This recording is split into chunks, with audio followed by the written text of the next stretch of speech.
Today we're putting two pocket-sized powerhouses head-to-head. DJI Osmo Pocket 3 versus Samsung Galaxy S25 Ultra. Last week Pocket 3 held up really well against the Pro video camera. Check the video here. And I was really interested in how smartphone camera will compete with Pocket 3. We'll compare image quality, stabilization, audio, low light, and overall usability, and find out if the phone that we all have every day in our pockets is good enough. Or do we need a dedicated camera? And in the end, I'm gonna give you tips for how to improve usability and convenience for both devices, so stick around. I'm not sponsored by any of these brands, and these are gonna be my honest opinions, but I will have affiliate links below, so check them out. And subscribe for more videos like this. Osmo Pocket 3 is capable of shooting 4K in 10-bit color up to 120 FPS, has built-in 3-axis gimbal, and has D-Log-M color profile. Samsung Galaxy S25 Ultra is capable of shooting 4K in 10-bit color up to 120 FPS and 8K up to 30 FPS. Osmo Pocket 3 costs $620 and S25 Ultra starts at $1,300. S25 Ultra is rated IP68 water and dust resistant, so you can even put it underwater, while DJI Osmo Pocket 3 is not water resistant, and be careful while using it in rain or dust. In terms of portability, both devices are very compact, easy to carry around in your pocket. But in order to keep them protected, on the phone you can use cases like this. It does not add much bulk, while Pocket 3 comes with this plastic case to take care of these precious gimbal motors. This case does add some bulk to it, and it's not that comfortable to put it in your pocket. And now let's see image quality.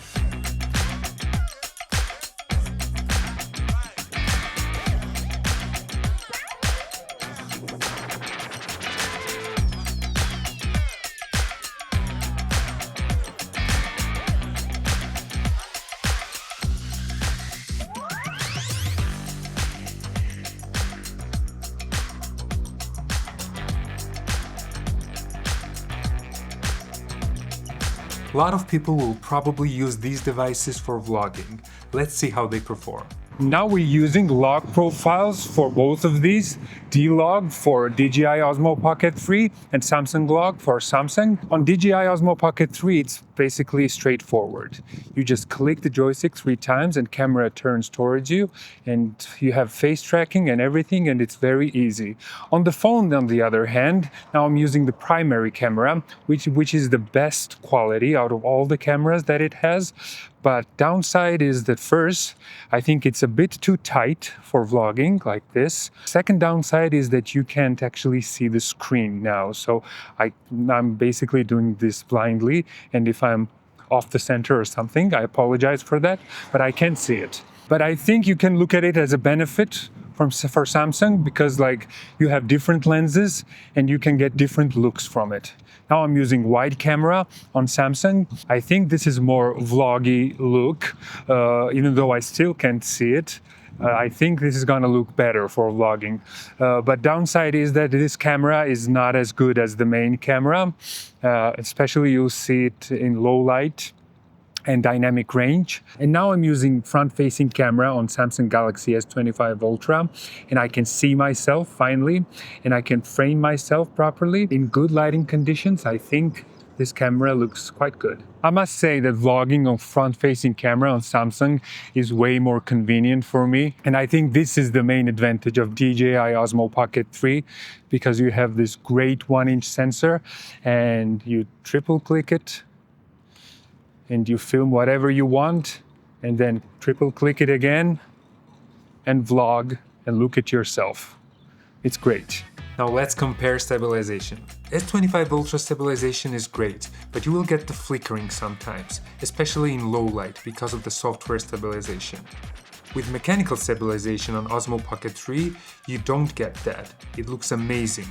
But on the gimbal, you don't get up and down stabilization like you get on Samsung. So it's kind of tie for me. Depends on what you prefer. And now let's compare internal microphones. This is a sound coming from Samsung Galaxy S25 Ultra's internal microphones. And this is the sound coming from DJI Osmo Pocket 3's internal microphones. What do you think? But in my opinion, you will need a wireless microphone system like DJI Mic Mini. It's very easy to connect to the phone because it comes with USB Type-C adapter for the receiver that connects straight to the phone. But it's even more seamless on Pocket 3 because you don't even need receiver. You just connect the transmitter via Bluetooth and that's it. Now I have paired them by Bluetooth already and I just need to turn it on.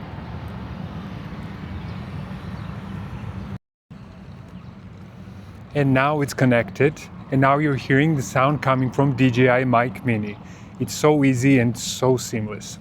Now you can connect transmitter to the phone via Bluetooth, but the quality is not that good. This is DJI Mic Mini's transmitter connected straight to the phone via Bluetooth. What do you think? And now let's see how they handle low light.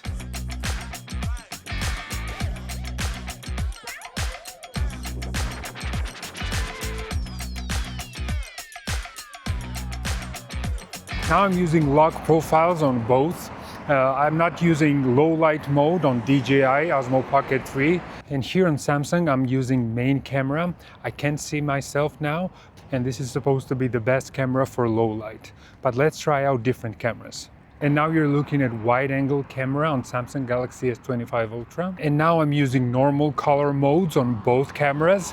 And I'm using front facing camera on Samsung Galaxy S25 Ultra. I know a lot of people will want to use one of these devices as YouTube talking head like this.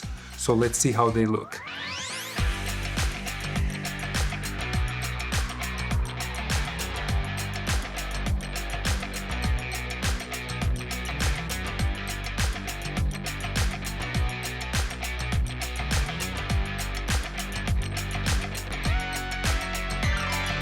And now for the bonus tips. As mentioned before, you will gonna need some external microphone for both of these devices.